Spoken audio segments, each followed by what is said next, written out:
Jadi kalau Tuhan tinggal bersama-sama dengan kita, tidak terpisahkan dari kita, wih betapa indahnya itu kita pun keadaan. Amin kok. Selamat Paskah buat kita semua, Tuhan memberkati.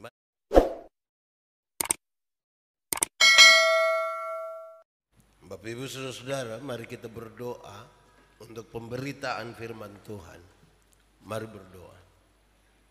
Ya Tuhan Allah, kami mohon kepadamu, kuatkanlah dan teguhkanlah iman kami, supaya waktu ini di mana kami akan belajar dari firman Tuhan, biar sungguh-sungguh ini menjadi waktu terbaik buat kami. Kami mohon ajarkanlah maksud-Mu bagi kami. Oleh kekuatan Roh Kudus-Mu, Engkau memampukan kami semua untuk mengerti dan untuk melakukan kehendak-Mu. Jauhkan semua penggoda pencobaan. Biar dalam damai-Mu kami belajar firman Tuhan. Kami rindu pada firman-Mu. Berfirmanlah bagi kami Tuhan. Di dalam nama Yesus, firman yang hidup itu kami berdoa. Amin. Bapak Ibu Saudara-saudara, di kesempatan ibadah minggu ini sekaligus ibadah Paskah ini, Injil Lukas pasal 23 ayat 56b sampai pasal 24 ayat 12 dilanjutkan dengan surat Roma pasal 8 ayat 38 dan 39. Injil Lukas pasal 23 ayat 56b sampai pasal 24 ayat 12, kebangkitan Yesus. Dan pada hari Sabat mereka beristirahat menurut hukum Taurat. Tetapi pagi-pagi benar pada hari pertama minggu itu, mereka pergi ke kubur membawa rempah-rempah yang telah disediakan mereka. Mereka mendapati batu sudah terguling dari kubur itu. Dan setelah masuk, mereka tidak menemukan mayat Tuhan Yesus.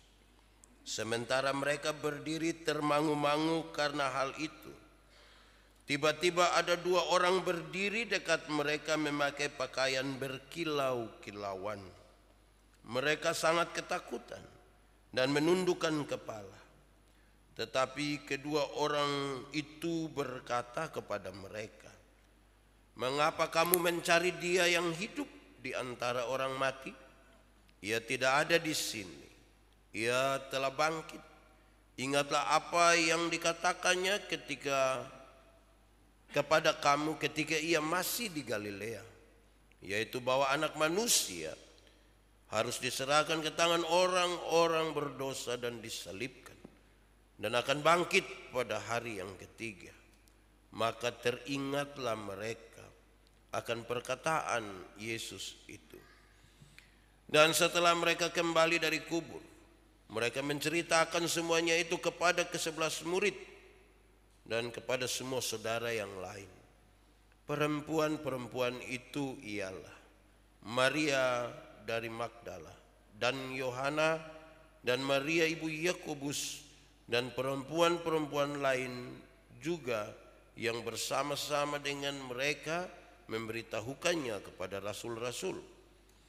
Tetapi bagi mereka perkataan itu seakan-akan omong kosong, dan mereka tidak percaya kepada perempuan-perempuan itu. Sungguh pun demikian, Petrus bangun, lalu cepat-cepat pergi ke kubur itu. Ketika ia menjenguk ke dalam, ia melihat hanya kain kapan saja. Lalu ia pergi dan ia bertanya dalam hatinya apa yang kiranya telah terjadi. Surat Roma pasal 8 ayat 38 sampai ayat yang ke-39. Sebab aku yakin bahwa baik maut maupun hidup, baik malaikat-malaikat maupun pemerintah-pemerintah, baik yang ada sekarang maupun yang akan datang, atau kuasa-kuasa, baik yang di atas maupun yang di bawah, ataupun sesuatu makhluk lain, tidak akan dapat memisahkan kita dari kasih Allah yang ada dalam Kristus Yesus Tuhan kita.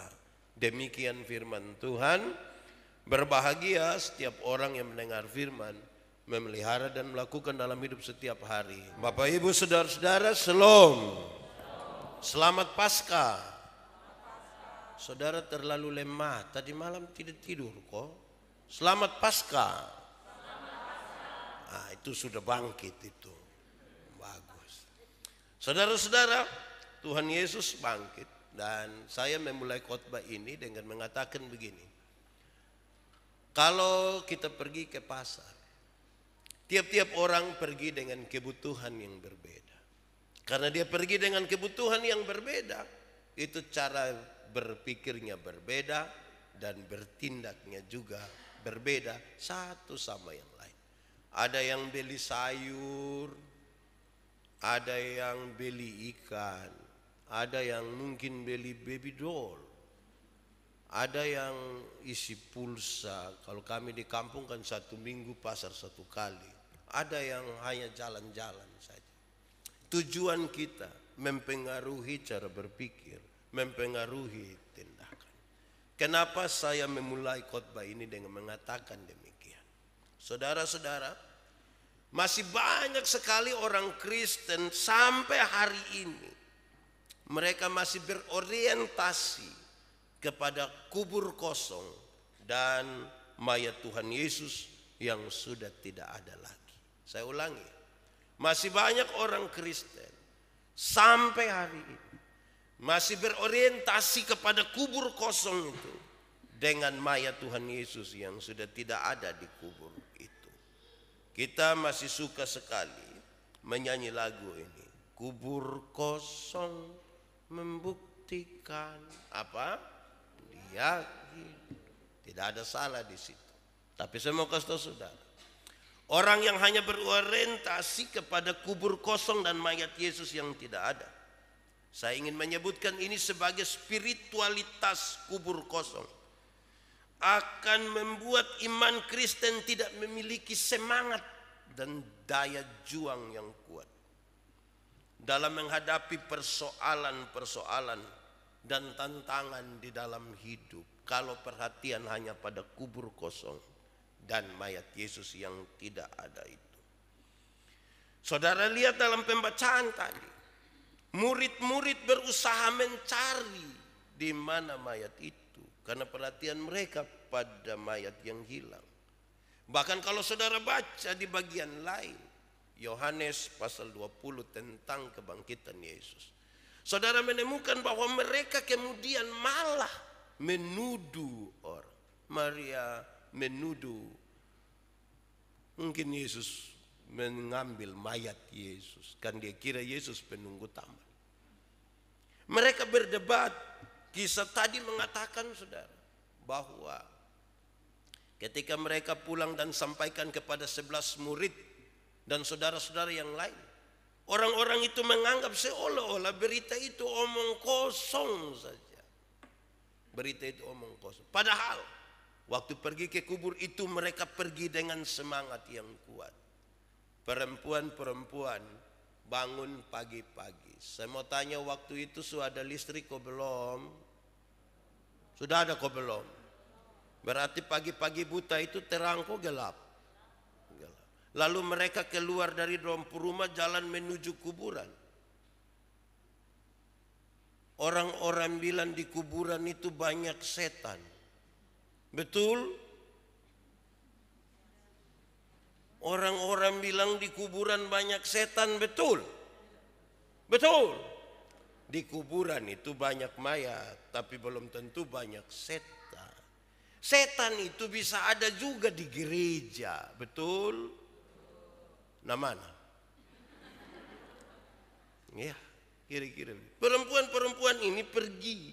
Mereka cinta Yesus. Mereka punya kerinduan besar. Tapi ketika melihat kubur kosong, melihat mayat Yesus tidak ada, mereka menjadi turun. Mereka punya semangat. Karena itu, spiritualitas kubur kosong tadi itu tidak menghasilkan kekuatan iman dan pengharapan yang lebih. Dia hanya akan menghasilkan kekecewaan. Dia akan menghasilkan kesedihan. Perasaan kecewa, sedih, bahkan bisa membuat orang kebingungan, kehilangan pengharapan. Karena dia melihat kubur kosong, mayat tidak. Padahal saudara tahu, pesan utama daripada pasca Kristus, kebangkitan Kristus, pesan utamanya adalah bangkit sudah dan mulai lagi. Bukan semakin kehilangan harapan. Yesus sudah bangkit. Kenapa kamu cari dia yang hidup? Ingat apa yang dikatakan kepada kamu ketika dia masih di Galilea. Bahwa anak manusia memang akan diserahkan ke tangan orang berdosa. Dia mati, tapi kemudian bangkit pada hari ketiga. Jadi kebangkitan supaya mulai. Jadi saudara-saudara yang sementara putus asa, yang sementara sedih, yang sementara kebingungan, yang sementara kehilangan pengharapan, harusnya setelah merayakan ini atau ada dalam perayaan Paskah, saudara bangkit lagi, semangat lagi. Ini lemah terus. Saudara, selanjutnya kalau kita baca Roma pasal 8 ayat 38 sampai ayat yang ke-39. Tema yang ditetapkan ini menarik. Tak terpisahkan dari kasih Allah.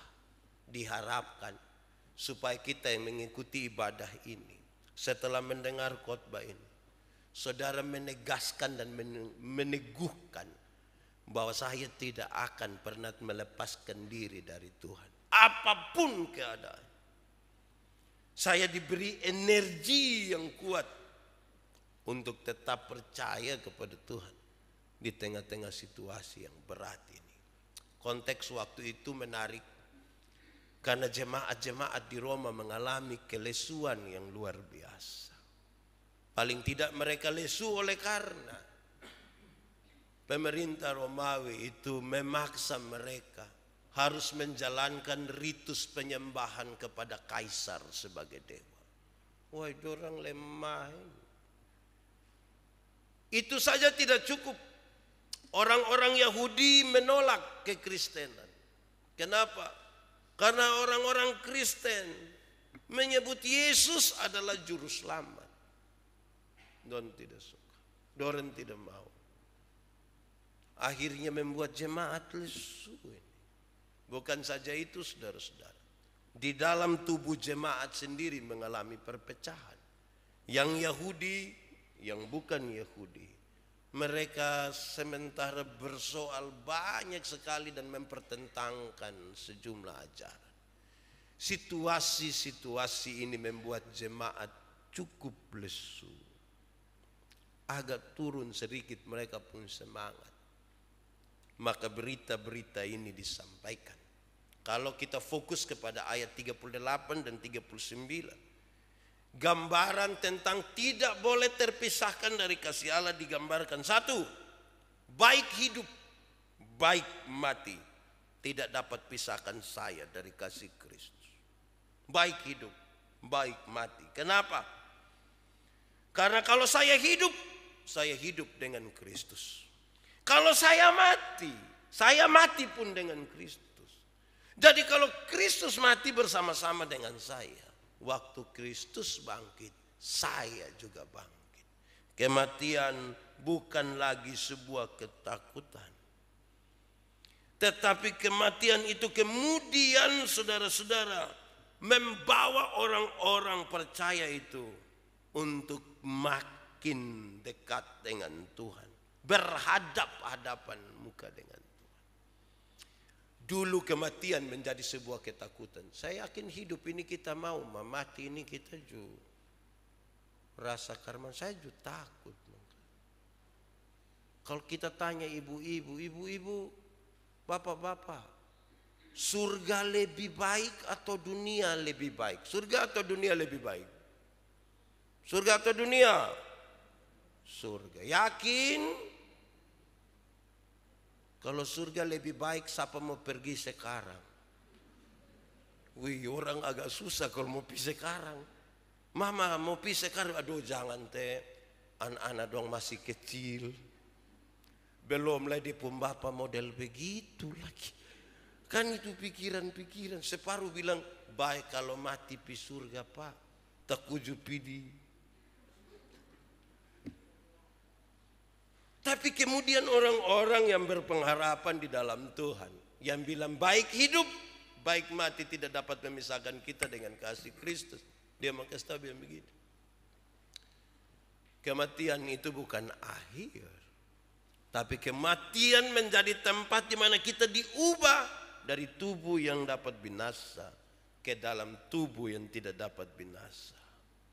Supaya kita hidup bersama-sama dalam kekekalan bersama Kristus di sorga. Kan darah dan daging tidak dapat tempat dalam kerajaan sorga toh. Kalau darah dan daging tetap dapat tempat di dalam kerajaan sorga, weh, kita tiap hari pusing dan baku rampas daging nanti di sana. Nah itu pengharapan muncul. Baik hidup, baik mati. Kedua digambarkan begini. Kuasa malaikat-malaikat pun tidak dapat memisahkan kita dari kasih Allah. Orang-orang Yahudi menaruh perhatian yang sangat kuat secara detail terhadap malaikat-malaikat. Mereka berpandangan begini. Malaikat itu ada di semua tempat. Malaikat itu ada saja. Ada malaikat angin, malaikat awan, salju, hujan, guntur, halilintar, panas, dingin, musim. Semuanya ada malaikat habis di situ. Tapi pesan ini kuat. Itu malaikat-malaikat seperti yang kamu pikirkan itu sekalipun tidak bisa melebihi kasih Kristus. Saya pernah kasih tahu saudara, saya mendefinisikan dengan baik. Kasih ialah kebaikan yang tidak terpatahkan oleh apapun, tidak bisa berubah menjadi kebencian. Itu kasih. Saya ulangi, kasih ialah kebaikan tidak terpatahkan oleh apapun, tidak pernah berubah menjadi kebencian. Karena begitu besar kasih Allah akan dunia ini. Amin kok? Tuhan mengasihi dunia, amin. Apakah dunia mengasihi Tuhan? Tidak. Lalu apakah karena dunia tidak mengasihi Tuhan, Tuhan berhenti mengasihi dunia? Tidak terpatahkan. Apakah kemudian Tuhan membenci manusia? Tidak. Kasih tidak terpatahkan. Tidak berubah menjadi kebencian. Itu yang buat kita tidak mau dan tidak boleh melepaskan diri dari kasih Allah. Iya. Saudara pernah dengar kok tidak orang omong bilang begini, saya terlalu sayang dia, saya terlalu sayang engkau. Tapi waktu saya lihat engkau punya sifat asli begini, minta maaf, lihat lu muka tuh. Pernah dengar itu kalimat? Pernah kok tidak? Atau sendiri omong? Itu bukan kasih, itu egois. Karena kita mau mengasihi dia, asal dia. Kalau mengasihi, mengasihi saja. Kristus mengasihi kita seperti itu. Dan dia bilang, malaikat-malaikat sekalipun tidak bisa lebih tinggi dari kasih. Tapi banyak kita di NTT ini macam ke orang Yahudi juga. Kita ke keturunan Yahudi. Segala sesuatu kita rasa. Ada pohon satu kita lewat, itu pohon karena tiup angin kota goyang. Pohon beringin. Shhh, gitu. Pak, itu. Kenapa? Ada dia pun. Ada dia pun apa? Baru kita berdoa kok sensor itu pohon. Kita ini ke apa kok? Tuhan cipta semua baik kita yang tahu. Kita taruh semua barang ada di pun Tuhan. Habis ada di lain. Itu tidak bisa lebih dari. Ketiga digambarkan begini. Tidak ada masa, tidak ada waktu yang dapat memisahkan kita dari kasih Tuhan. Baik waktu yang baik, baik waktu yang buruk. Masa lalu, masa depan, seperti apapun tidak bisa pisahkan kita. Kalau saudara pernah mengalami masa-masa sulit dalam hidup, tidak boleh memisahkan kita dari kasih. Kalau saudara pernah mengalami kesenangan dan sukacita yang luar biasa, tidak boleh dipisahkan dari kasih. Tidak boleh ada masa seperti apapun yang memisahkan kita dari Kristus. Keempat digambarkan begini. Tidak boleh ada kuasa, baik kuasa di atas maupun di bawah, yang boleh memisahkan kita dari kasih Kristus. Tidak boleh ada. Ini sebuah istilah astrologi, saudara. Di dalam dunia purba, yang paling tidak sedikit gambaran digambarkan begini, bahwa manusia itu dilahirkan di bawah bintang jatuh, sehingga kadang-kadang nasib manusia ditentukan oleh bintang. Itu astrologi purba dulu. Tapi saya yakin masih ada orang-orang purba di sini. Kenapa? Kadang-kadang kalau orang baru ketemu dengan saya, kan mereka tahu saya ini kan pendiam. Saudara kok tidak percaya? Karena orang tahu saya pendiam, dan bilang, Pak minta maaf, Pak pendiam begini Pak, ini bintang apa ya? Oh bintang kejora Oh saya sudah tahu Pak, ini pasti Sagittarius. Memangnya saya pun cerewet tergantung bintang. Saya pun pendiam tergantung bintang. Ada orang yang belum menikah, bukan pisalam orang pu anak atau terima orang pu salam, tapi duduk kok periksa bintang. Kira-kira kalau saya April ini, saya Agustus ini, saya dengan yang bintang apa ini? Bintang kecil mangkali. Masih banyak kita ini bergerak terpengaruh dengan itu. Sedih. Bodoh bilang, pas Pak, persis. Nah, ini kita semua terantuk bintang ini. Di Agape juga ada.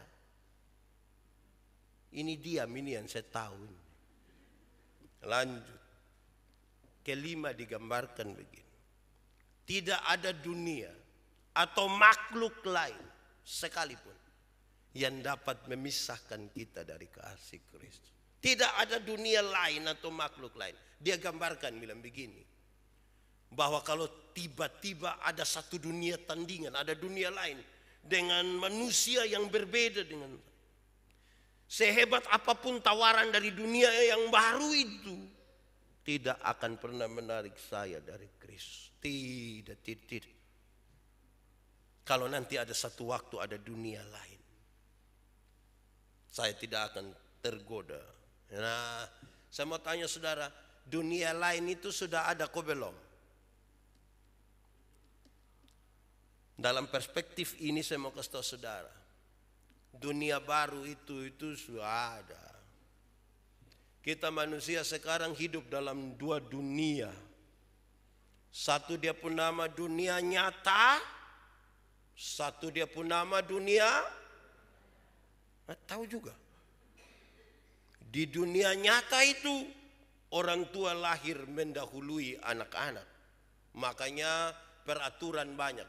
Tidak boleh begini. Karena orang tua lahir lebih duluan anak. Itu di dunia nyata. Tapi di dunia maya, anak-anak lahir lebih duluan orang tua. Kita pu anak dong, kecil anak baru 3 tahun, maka dia pun papa mama masih pusing dengan ini HP Android, dia hanya bilang sini dia langsung bikin. Di dunia maya itu kan anak-anak lahir lebih duluan dari orang tua, makanya seringkali di dunia maya itu banyak orang tua bikin ke anak-anak. Ya karena itu di dunia baru. Aneh-aneh. Seberapa terpengaruhnya itu, pengaruhnya dunia itu bagi kita. Wih, dia pun pengaruh luas saudara, terlalu luas. Jangankan soal itu dunia maya itu. Soal HP saja. Kita ini kadang-kadang, dulu belum ada HP itu kan masih pakai telepon rumah. Keluar dari rumah biar jalan kosong kayak tidak ada masalah. Pulang baru anak-anak dong kasta bilang, Aci tadi ada telepon. Oh sudah. Tidak ada masalah. Coba sekarang kalau lupa HP. Kalau lupa HP sudah rasa terganggu, kok tidak? Atau jangan sampai lupa HP, lupa hapus yang di HP. Terganggu. Wih, terganggu. Wih, kalau kita lupa tuh kita kepingin pulang ambil. Sampai sana kita rasa kayak orang hubungi kita memang ada. Tapi dari Telkomsel. Gas tahu sisa kuota saja. Kita sangat di situ. Pengaruh dunia itu luas. Ada yang taruh dia pun foto baru tulis ayat. Saya tanya ini apa hubungan? Tapi dia pun pengaruh mulai ada. Kita bisa komen orang pun status. Ha. Padahal kita tidak tertawa. Hanya tulis saja. Hei, aneh ini dunia lain. Ada yang bukan ha. Ada yang tulis WK. Itu ketawa karena itu wek. Ada yang bukan WK, ada yang XI. Wih, itu ketawa ke dunia lain.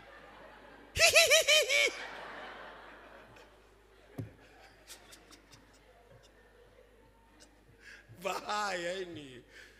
Itu dunia pengaruh kuat. Tapi bisa bilang begini. Jangan tarik kita dari kasih Kristus. Amin kok? Amin. Mesti begitu. Hei, semua 7:30. Tunggu saya ke habis dulu. Nah, saudara. Tema kita bilang begini, tidak terpisahkan dari kasih Allah. Saudara mesti pulang bawa beberapa pesan ini untuk jawab tema ini. Itu semua habis kita. 1. Pernyataan ini, saya kira kita mulai dengan menyanyi saja, Apa yang dapat memisahkanku dari kasih-Mu Tuhan sahabat. Pikir baik-baik. Kelaparan, ketelanjangan, apa?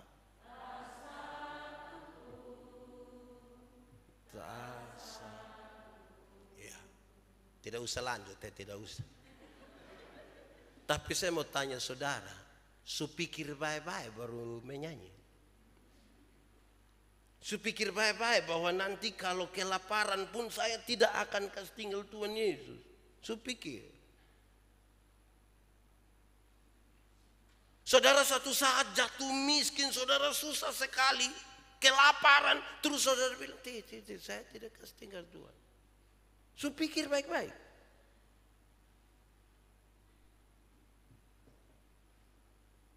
Karena itu di bagian awal saya ingin mengatakan, tidak terpisahkan dari kasih Allah. Ini pernyataan iman. Hanya orang beriman yang boleh mengatakan ini. Saya tidak terpisahkan dari Kristus. Yang tidak mengimani itu jangan. Kalau kita hanya puas dalam dunia kata-kata, jangan. Kenapa saudara?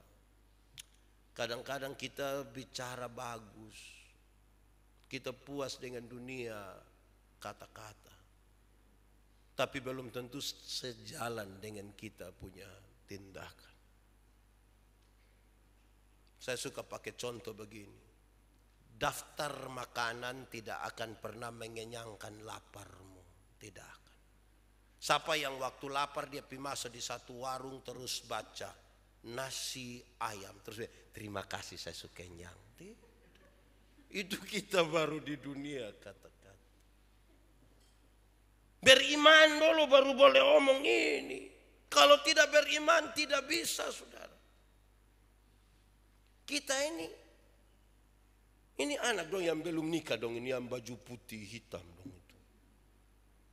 So pikir baik-baik.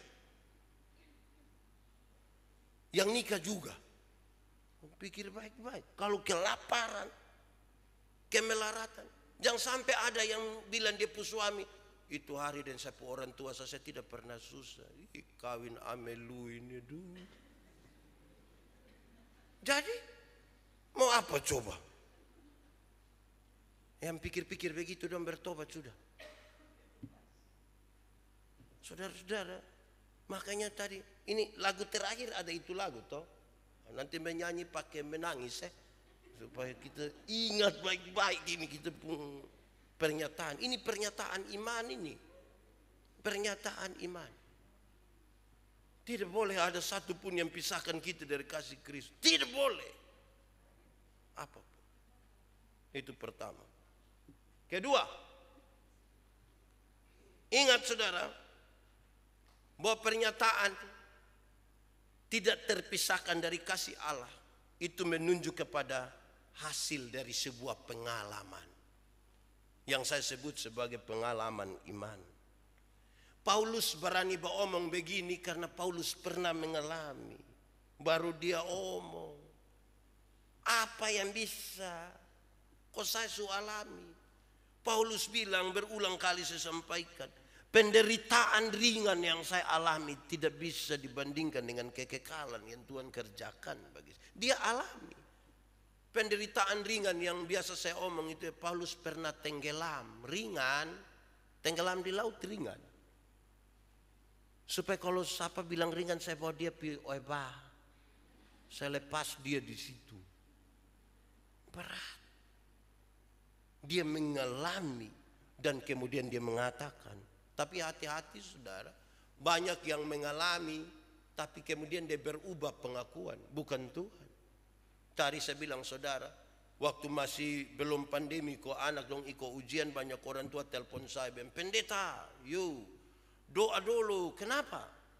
Laki-laki mau ikut ujian Bapak tapi berat. Berat. Oke suruh dia belajar sambil kita dukung doa Di luar dugaan dia ranking 1. Nilai paling tinggi. Bikin syukuran undang pendeta. Pendeta pitanya. Kemana? Mantap Bapak. Kemana hasil? Ranking 1 Bapak. Luar biasa. Memang kami pun keturunan pintar-pintar semua. Nah yang itu hari bilang berat-berat itu siapa? Waktu berat minta Tuhan tolong. Su ranking 1 bilang keturunan pintar. Hampir-hampir saya batalkan ibadah itu. Jadi saudara, ini pernyataan. Bukan pernyataan iman saja. Tetapi hasil dari sebuah pengalaman. Baru boleh katakan.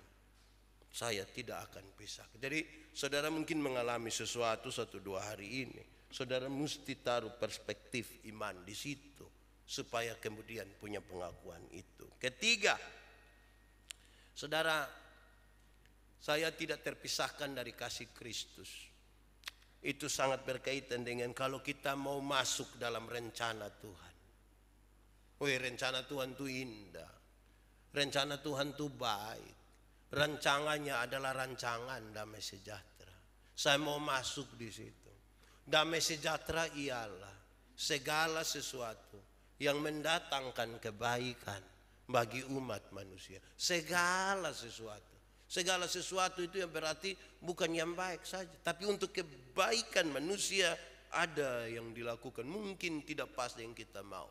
Contoh, saudara pernah sakit gigi? Pernah kok? Enak kok tidak? Itu orang yang cipta dan menyanyi itu lagu yang bilang lebih baik sakit gigi daripada sakit hati. Itu karena dia belum merasa. Sakit gigi itu orang lain menyanyi di sebelah kita yang tersinggung di sini.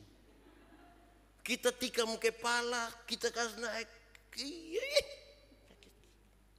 Nah, siapa yang sakit gigi terus dia ambil air gula, dia putar, bikin manis tinggi, terus dia kumur.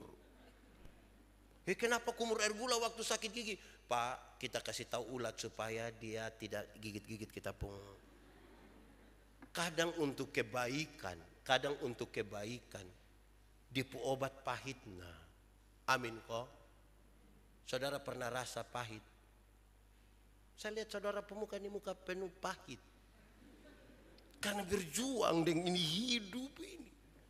Kadang-kadang orang menegur kita pun kebiasaan yang salah tuh kan kita rasa stop. Dia bilang ingat beta pun papa tidak pernah bilang. Itu juga berat toh. Untuk mendatangkan kebaikan. Saudara, berdoa itu adalah sebuah keputusan untuk kita masuk pada apa yang Tuhan sudah kerjakan jauh-jauh hari sebelum kita berdoa. Keputusan untuk masuk dalam rencana Allah. Sehingga ketika hasilnya tidak sama dengan yang kita mau, kita tahu ada rencana yang Tuhan kerjakan buat kita. Saya tidak akan terpisahkan dari kasih Kristus. Keempat, terakhir. Saudara, tidak terpisahkan dari kasih Kristus. Tidak terpisahkan itu berarti melekat. Melekat itu kalau pakai bahasa Kupang bilang melengket. Betul toh? Melengket itu berarti kita piman mana? Nah kita dua sudah. Kita sama-sama sudah. Banyak orang tidak melekat dengan Tuhan. Dia simpan Tuhan di satu tempat khusus, dia jalan ikut dia pun mau. Dia taruh Tuhan di ruang doa, di ruang tamu Tuhan tidak ada, di ruang makan tidak ada, di emper tidak ada. Jadi itu semua dia ember kuat. Itu tidak melekat. Yang melekat itu berarti saya di mana dia di situ. Kita bersama-sama, kita bersatu. Kalau Tuhan di dalam kami, kami di dalam Tuhan. Wow, itu luar biasa. Saya bilang pada saudara, Tuhan itu bukan sekedar jalan, tapi dia sekaligus adalah tujuan. Saya datang dari gereja Anugerah ke sini, saya pakai jalan. Sampai sini itu jalan tetap di luar. Nanti mau pulang berambil lagi itu jalan. Tapi kalau dia sekaligus menjadi tujuan, dia tinggal bersama-sama dengan saya. Tuhan tuh kalau bersama-sama dengan kita di rumah, enak. Saya pernah kasih tahu saudara, suami istri itu kalau ada Tuhan di dalamnya enak, baik. Suami istri ini kalau bertengkar bakalah itu baru, jangankan Tuhan, baru pendeta saya dong langsung baik. Dong ada bamaki, bacubit, bamarah, tiba-tiba pendeta bilang salam, dong takuju baik, salam Bapak, salam, aduh Bapak mari sayang, mari teh. Itu baru pendeta, belum Tuhan. Kalau Tuhan ada, aman itu rumah kok tidak? Aman. Suami marah kok mau tampeleng dia pu istri, untung baik Tuhan ada. Kalau tidak mama picah. Untung baik Tuhan ada. Setiap kali ibu-ibu marah kok mau maki dia pu suami, pasti Papa, untung baik Tuhan ada. Kalau tidak Papa suka maki. Untung baik Tuhan ada. Kalau Tuhan tidak ada itu yang dia kadang-kadang memaki di sebelah tetangga di rumah ketiga juga dengar. Baik, orang bilang, aduh, aci suka rusuhan di sebelah. Terus orang di sebelah sana dia mungkin karena efek vaksin sama kali. Jadi dia agak kuat-kuat. Jadi kalau Tuhan tinggal bersama-sama dengan kita, tidak terpisahkan dari kita, wih betapa indahnya itu kita pun keadaan. Amin kok. Selamat Paskah buat kita semua, Tuhan memberkati. Mari kita tunduk kepala, kita berdoa. Tuhan Allah kami yang hidup, Bapa yang penuh kasih setia, terima kasih banyak Tuhan. Engkau memberkati kami dengan firman-Mu. Kami mohon Tuhan tolong kami, supaya firman ini akan menuntun perjalanan hidup kami, dimanapun kami berada. Di dalam nama Yesus, firman yang hidup, kami berdoa. Amin.